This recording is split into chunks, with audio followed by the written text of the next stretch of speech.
ഇത് കോളേജല്ലേ? അതെ, തേവര കോളേജ്. ഇവിടെയാ ലൊക്കേഷൻ. നിന്നോട് ആര് പറഞ്ഞു? Production manager. എന്നിട്ട് അതെന്താ നീ എന്നോട് പറയുന്നേ? അതിനെന്നോട് ചോദിച്ചാ. സീമാറിന്ന തോന്നണേ. തള്ളമാർക്കും തന്നമാർക്കൊക്കെ ഇന്നത്തെ കൂലി കെട്ടവണ ലക്ഷണമുണ്ട്. എന്തായാലും നമ്മുടെ കൂട്ടത്തിലുള്ള കോളേജുമാരന്മാരും കുമാരിമാരൊക്കെയാണെന്നാണ് ഇറങ്ങിയ. നീ എന്താ ഇറങ്ങാത്ത? ഞാനില്ല, ഇത് രാജു പഠിക്കുന്ന കോളേജാ.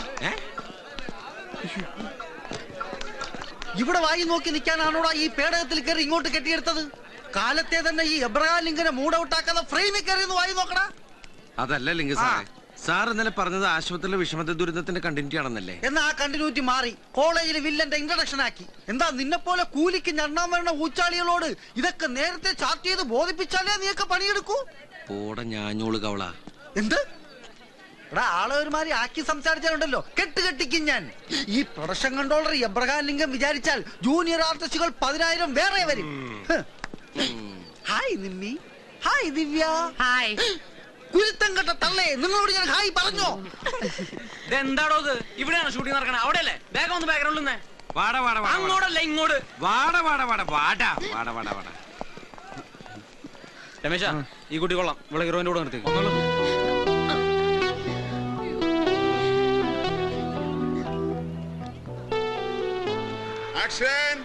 ഈ മഞ്ചേരി ആരാണെന്നേ അവനൊന്നും അറിയില്ല മോളെ. പാവപ്പെട്ട കുട്ടികളുടെ മാനത്തിന് വില പറയാൻ ഇനി അവനെങ്ങാനും മസ്ലിം പിരിപ്പിച്ച് വന്നാൽ പെണ്ണിന്റെ അന്തസ് എന്താണെന്ന് ഞാൻ അറിയിച്ചു കൊടുക്കും അവന്. ആരാ കൂട്ടത്തിൽ കിളവൻ കോളേജുമാരൻ? നിന്നെ കണ്ട ഏജ് ഫീൽ ചെയ്യുന്നുണ്ട്. അയാളല്ല, താൻ തന്നെ. എനിക്ക് പ്രായം കുറവാണ് സാർ. ഡേറ്റ് ഓഫ് ബർത്ത് കാണിക്കാം സാർ. ഒന്ന് മാറ്റി നിർത്തോ അയാളെ. തന്നോടല്ല മാറിക്കാൻ പറഞ്ഞേ. ഞാൻ ചുള്ളാൻ സാർ, ചെറുപ്പക്കാരൻ സാർ. അത് വയറ് കണ്ടാ പറയത്തില്ലല്ലോ. വയറ് പൊട്ടിച്ചല്ല. വയറകത്തേക്ക് പിടിച്ചോ ബാക്ക് പുറത്തേക്ക് തള്ളിയില്ലേ? ഈ വയറകത്തേക്ക് പിടിക്കുമ്പോ ബാക്ക് പുറത്തേക്ക് തള്ളുന്ന ഒരു രോഗമാണ്. അതിനുള്ള ചികിത്സ ഞാൻ ബാക്കിൽ തരാം. ബാക്കിൽ എവിടെയെങ്കിലും പോയി പാസിംഗിന് നിൽക്കണോ? ഞാൻ എവിടെ വേറെ നിന്നോളാം. പക്ഷേ സിനിമന്റെ ചോറ അത് ഞാൻ ഉണ്ടേ പോകൂ.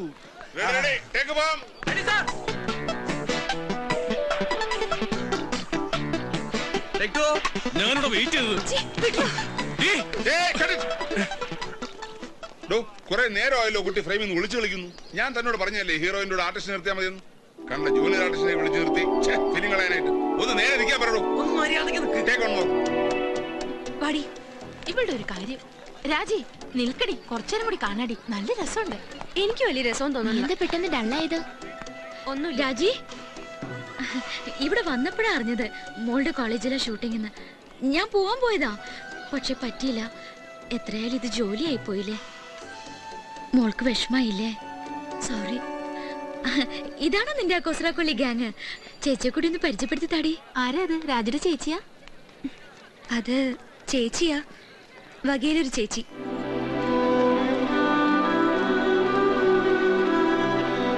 ഇവിടെ വന്ന് വായി നോക്കി നിൽക്കുക. പോയി ഹീറോയിനെ പിന്നെ ചെന്ന് നിൽക്ക്. രമേശിന് നേടെ പോയി കിടക്കാം. ചോറ് ശരിക്കിട്ടോ. ആ, കുറച്ച് സാമ്പാർ. എടാ ചന്ദ്ര, നീ അല്ലേ ഇപ്പൊ ക്യൂ ഒന്ന് വാങ്ങിപ്പോയത്? ചേട്ടാ, ഒരിക്കൽ കണ്ട സിനിമ പിന്നെയും കാണാൻ പോകുമ്പോ പിന്നെയും ക്യൂവിൽ നിൽക്കണം. അതാണ് ഒരു മര്യാദ. ഒന്നും ആയില്ല ജോസേട്ടാ, ഊറ്റ പിടി കൂടി. ബാറ്റ് ഒന്നും കുറയില്ലട്ടാ, വിളിക്കാം.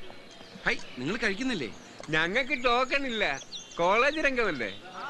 അവിടെ കുറെ പാവങ്ങള് പ്രായം കൂടിയതിന്റെ പേരിൽ അന്നം കിട്ടാതെ വിഷമിച്ചിരിക്കുമ്പോഴാ അവന്റെ ഒരു സെക്കൻഡ് ടേക്ക്. പ്രായം കൂടി ഒറ്റ കാരണം കൊണ്ട് എന്നെ കഴുത്തെ പിടിച്ച് പുറത്തുള്ള നീ കണ്ടല്ലേ? ഞാനൊന്ന് രണ്ടാമത്തെ അടിച്ചോണ്ടിരിക്കുക. എന്താ സിനിമയിൽ കയ്യൊക്കെയുള്ള കാര്യക്കാരൻ. നാളെ ഷൂട്ടിംഗ് ഏതെങ്കിലും വൃദ്ധസാധനാണെങ്കിലേ നമ്മൾ ഒരേപോലെ കയ്യും കെട്ടി നിൽക്കണം. അതിനെന്താ, അവിടെയും ഇവിടെയും നിനക്കൊക്കെ അല്ലേ? കൊയിരോളാ എടി, വലിയ വലിയ സിനിമാ നടികളൊക്കെ സ്ലിം ബ്യൂട്ടി ആവാൻ വേണ്ടി പട്ടിണി കിടക്കണത് നീ ഗണത്തിൽപ്പെടില്ലല്ലോ അല്ലേ? എങ്കിൽ പിടി. എനിക്ക് വേണ്ട. പോട്ടടി, അവള് കുട്ടിയല്ലേ. ഞാനും കണ്ടു രാജ്യം മോമ്പീർപ്പിച്ച് പോണത്. ഞാൻ പറഞ്ഞതല്ലേ ഞാനില്ലാന്ന്. എടി, അവൾ എന്തിനാ കോളേജിൽ വരുന്നത്? പഠിക്കാൻ. നീ എന്തിനാ കോളേജിൽ വന്നത്? അവളെ പഠിപ്പിക്കാൻ, ചില്ലാനുണ്ടാക്കാൻ. ആ കഷ്ടപ്പാട് മനസ്സിലാക്കാനുള്ള വിവരം നിന്റെ അനിയത്തിക്കില്ലെന്ന് കരുതിയാ മതി. അവക്കത് നാണക്കേടായിട്ട് തോന്നിണ്ടാവും. പാവം കുട്ടി, നിനക്കതിന് ഫീൽ ചെയ്തു. നീയും പാവം ത്യാഗി. ഇതൊരു MT സാറിന്റെ സ്ക്രിപ്റ്റിലെ സീനായിട്ട് കണ്ടാ മതി. വിട്. വിടറി, ഇത് വിടറി. എന്നാലും ഞാൻ അവൾക്ക് ഒരു വകയിലെ ചേച്ചിയായി പോയില്ലേ. എനിക്കത് സഹിക്കാൻ പറ്റണില്ല കുട്ടേട്ടാ. അത് ശരി, കട്ടപ്പാറ പഴിപ്പിച്ച് ചങ്കി കുത്തിയാലും പൊള്ളാത്ത ആൾക്ക് ഒരു മുട്ടുസൂചി പഴിപ്പിച്ച് കുത്തിയപ്പോ പൊള്ളേ. ഉള്ള നേരത്ത് വല്ല തമാശയും പറഞ്ഞുകൊണ്ടിരുന്ന ആയുസ് നീട്ടി കിട്ടുന്ന ഏതൊരു സിനിമാടി പറഞ്ഞിട്ടുണ്ടല്ലോ. ആരാണത്? ആരുമല്ല, ഞാനാ പറഞ്ഞു. എന്തേനു എന്നാ ഞാനിത് അങ്ങോട്ട് പിടിച്ചേ, എന്നിട്ട് മുഴുവൻ വെട്ടി വിഴുങ്ങി. എനിക്ക് സ്ലിം ബൂട്ടികൾ അത്ര ഇഷ്ടമല്ല. എന്റെ നായക്ക് കുറച്ച് തടിയൊക്കെ വേണം. അയ്യടാ. കഴിക്കടി.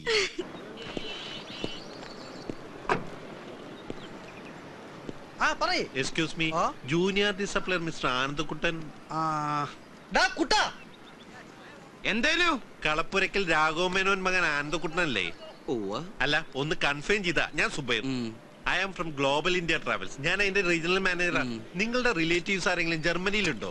അങ്ങനെ ചോദിച്ചാ അമ്മ പണ്ട് അച്ഛനായിട്ട് പിണങ്ങിട്ട് നേരെ ജർമ്മനിലേക്കാ പോയത്. അവിടെ നേഴ്സാണെന്നാ കേട്ട് കേൾവി. അവര് 3 മാസം മുമ്പ് അവിടെ വെച്ച് മരിച്ചു. അത് ശരി. അപ്പൊ അതും തീരുമാനമായി. എന്ത്?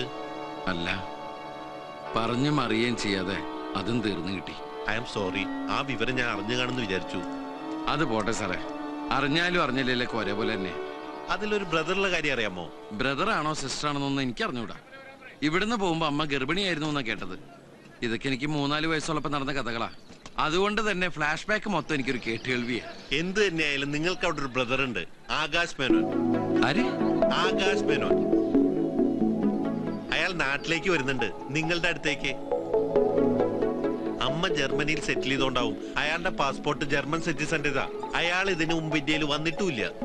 അതുകൊണ്ട് ചേട്ടൻ എന്ന നിലയ്ക്ക് അയാളെ സ്വീകരിക്കാൻ താല്പര്യം ഉണ്ടോന്നും ഉണ്ടെങ്കിൽ താങ്കളുടെ ബാക്ക്ഗ്രൗണ്ട് അറിയിക്കാനും പറഞ്ഞ് ഞങ്ങളുടെ ജർമ്മനിയിലുള്ള ബ്രാഞ്ച് ഓഫീസിൽ നിന്ന് ഫാക്സ് വന്നിരുന്നു. അല്ല, ആ കക്ഷി ഇപ്പോ ഇവിടേക്ക് എന്തിനാ വരുന്നത്? അതൊന്നും എനിക്കറിയില്ല. താങ്കൾ സ്വീകരിക്കാൻ തയ്യാറുണ്ടോന്ന് അറിയാനേ ഫാക്സിലുള്ളൂ. ആലോചിച്ചിട്ട് ആ വിവരം എന്റെ ഓഫീസിൽ ഒന്ന് അറിയിക്കണം, അല്ലെങ്കിൽ എന്റെ മൊബൈലിൽ വിളിച്ചാൽ മതി. ശരി. ഇതിലെന്താ ഇത്ര ആലോചിക്കാൻ? എടാ, സ്പോട്ടിൽ തന്നെ അയാളോട് പറയണ്ടേ ഐ ആം റെഡി. അതിന് ഞാൻ നിന്നെ പോലെ വിട്ടി കുഷ്മാണ്ടല്ലോ. എടാ, ഇങ്ങനെ ഒരാള് ജീവിച്ചിരിപ്പുണ്ടെന്ന് ഇത്രയും കാലം ഈ അമ്മയമ്മന് ഓർത്തില്ലല്ലോ. ഒരു ചില്ലിക്കാശിന്റെ ഗുണം എനിക്കുണ്ടായിട്ടില്ല. ഇപ്പൊ അമ്മ മരിച്ചപ്പോ ഈ അനിയ സാഹിബിന് പെട്ടെന്ന് ഇങ്ങനെ ചേട്ടനോട് സ്നേഹം തോന്നാൻ എന്താ കാരണം? അത് കറിഞ്ഞിട്ട് മതി സ്വീകരിക്കണോ വേണ്ടേന്ന്. അപ്പൊ നീയാണ് ഈ ലോകത്തിലെ ഏറ്റവും വലിയ വിഡ്ഢിക്കുഷ്മാണ്ടം. എടാ, നീ ഇപ്പൊ പറഞ്ഞില്ലേ ചില്ലിക്കാശിന്റെ ഗുണം ഉണ്ടായിട്ടില്ലെന്ന്. ആ ഡയലോഗ് അവൻ അവിടെ കിട്ടി, നിന്റെ അനിയൻ സാഹിബിന്. ഈ രക്തബന്ധങ്ങൾ തമ്മിൽ അങ്ങോട്ടും ഇങ്ങോട്ടും നടത്തുന്ന ഒരു ടെലിഗ്രാം പ്രോഗ്രാം പോലത്തെ സാധനം ഉണ്ടല്ലോ, അതിന് പേരെന്താ? ഈ എലിപ്പനി എന്നൊക്കെ പറയുന്ന പോലെ. എന്താ അലോപ്പതികളാവട്ടെ, അതാണ് ഇവിടെ സംഭവിച്ചത്. അപ്പൊ അവൻ തീരുമാനിച്ചു ഇത്രയും കാലം തെണ്ടിത്തിരിഞ്ഞ് നടന്ന ഈ ഇന്ത്യൻ ചേട്ടനെ ജർമ്മൻ ഡോളർ കൊടുത്ത് പണക്കാരനാക്കാമെന്ന്. അതല്ലെങ്കിൽ ഇതേ ജർമ്മനിൽ നിന്ന് ഫ്ലൈറ്റ് കയറി എത്ര പേര് നമ്മുടെ മഹാരാജ്യത്തേക്ക് വരുന്നു. അവരൊക്കെ അവിടുത്തെ ഓഫീസിൽ നിന്ന് ഇവിടുത്തെ ഓഫീസിലേക്ക് ഫാക്സ് ചെയ്തിട്ടാ വരിക. ഏത് പച്ചക്കറി ഫ്ലൈറ്റ് കയറിയിരുന്നാലും അവരിവിടെ കൊണ്ട് തട്ടും. അവനെ പറ്റി അയാളെന്തോ പറഞ്ഞല്ലോ, ഒരു വാച്ചിന്റെ പേര് വെച്ചിട്ട് ജർമ്മൻ സിറ്റിസൺ. അതാണ് മോനെ നിന്റെ അനിയൻ. ഈ ജർമ്മൻ സിറ്റിസൺ എന്നൊക്കെ പറഞ്ഞ ഈ കൊച്ചി മേയർ എന്നൊക്കെ പറയും പോലെ ഭയങ്കര സംഭവം. ഒരു കാര്യം ഞാൻ തീരുമാനിച്ചു, നിമിത്തവും എലിപ്പനെയൊക്കെ വെച്ച് നോക്കുമ്പോ ഞാൻ നന്നാവണ ലക്ഷണമുള്ള കാണുന്നത്. ആ സ്ഥിതിക്ക് അവനെ സ്വീകരിക്കാൻ ഞാൻ റെഡിയാണ്. അങ്ങനെ വെറുതെ സ്വീകരിച്ച പോരാ, അവന് വേണ്ടി നമുക്ക് കൊച്ചു ജർമ്മനി തന്നെ ഒരുക്കണം. ഏത് തറവാട്ടിൽ നിന്നാണാവോ ഫണ്ട്? എടാ, വരുന്നത് കാശ, അപ്പൊ കുറച്ച് പലിശ എടുത്താലും കുഴപ്പമില്ല. എടാ, അവൻ ഇവിടെ ലാൻഡ് ചെയ്താ പിന്നെ നീ ആരാ? നീ മറ്റൊരാളാ. പിന്നെ ഞാനാരാ? അതെന്താ കൊയിരാളാ? എടാ, അതല്ല, അവൻ വന്നു കഴിഞ്ഞാൽ അന്ന് മുതൽ നിന്റെ പേര് ആനന്ദക്കുട്ടൻ എന്നല്ല, ആനന്ദരാജാവ് കുട്ടൻ വലിയ കോയിക്കൽ വർമ്മ പിഷാരടി തമ്പുരാനം ഭ്രാന്തി. എന്തോ വലിയ തെറി കേട്ട പോലെ. ഷൂട്ടിംഗ് നടക്കുന്നത് അവിടെയാ. ഇവിടെ വായി നോക്കി നിന്നാലേ വൈകുന്നേരം കാശിന് വരുമ്പോ എന്റെ വായിരിക്കുന്ന പുളിച്ച തെറി കേട്ട് വായി നോക്കി നിൽക്കേണ്ടി വരും. ഹായ് നിമ്മി. ഇവിടെ വായും പൊളിച്ച് നിൽക്കാതെ അവിടെ ചെന്ന് രാജാവിന്റെ രാജാവുമാരുടെ പുറകിൽ കുന്തം പിടിച്ച് വായും പൊളിച്ച് നിൽക്കണോ? ഭരിക്കാൻ വരല്ലേ? എന്ത് ഭരിക്കാൻ വരില്ലെന്ന്? പോടർക്കാൻ ഭരിക്കാൻ വന്നാ നീ എന്ത് ചെയ്യൂടാ തെണ്ടി? വായിലെ പല്ലടിച്ച് നിർത്തണം. ഉദാഹരണം കണ്ട ചെവിട്ടിലെ ആന്റിനെ ഫിറ്റ് ചെയ്ത് ഇങ്ങനെ കറങ്ങി നടക്കുന്ന തെണ്ടി. നീ ആരടാ? സാറ്റലൈറ്റാ? ഒരൊറ്റ ചവിട്ടിന് ഞാൻ നിന്റെ ഡിഷ് പുറത്തെടുത്ത് ഇന്നത്തോടെ നിർത്തുന്ന നിന്റെ സംപ്രേഷണം. പന്നി നീ എബ്രാലിംഗിനാണ്. ഞാൻ ബുഷടാ ബുഷടാ. പ്രൊഡക്ഷൻ കൺട്രോളറെ, നീ ഞങ്ങളെ കുറിച്ച് എന്താണ് പറഞ്ഞത്? കൂലിക്ക് ഞന്നാൻ വന്ന ഊച്ചാലുകളെന്നല്ലേ? എന്നാ കേട്ടോടാ, നാളെ ഞങ്ങൾ ഞന്നെ നിർത്തി. നിന്റെ മൂക്ക് കൊണ്ട് ഞാൻ ദൃഷ്ടി എന്ന് പാറപ്പുറത്ത് എഴുതിക്കൂടാ. അതിനുവേണ്ടി ജർമ്മനിയിൽ നിന്ന് പണമായിട്ട് വരുന്ന എന്റെ അനിയനെ കൊന്നിട്ടാണെങ്കിലും ശരി ഞാൻ പണം പ്രൊഡ്യൂസ് ചെയ്യൂടാ. എന്നിട്ട് ആ പടത്തിന്റെ പേര് ജൂനിയർ ആർട്ടിസ്റ്റ് ആണ് താരം എന്നിടൂടാ. കേട്ടോടാ ലിംഗോദര. ഇനി ഞാൻ ഡയലോഗ് പറഞ്ഞ നീ കരഞ്ഞു. അതുകൊണ്ട് ഈ കുന്തോർത്ത് നിന്റെ അണ്ണാക്കി കുത്തി കെറ്റി ഈ കിരീടം എടുത്ത് വെച്ചിട്ട് രാജാവിന്റെ വായി നോക്കിക്കടാ പന്നി. വാടാ.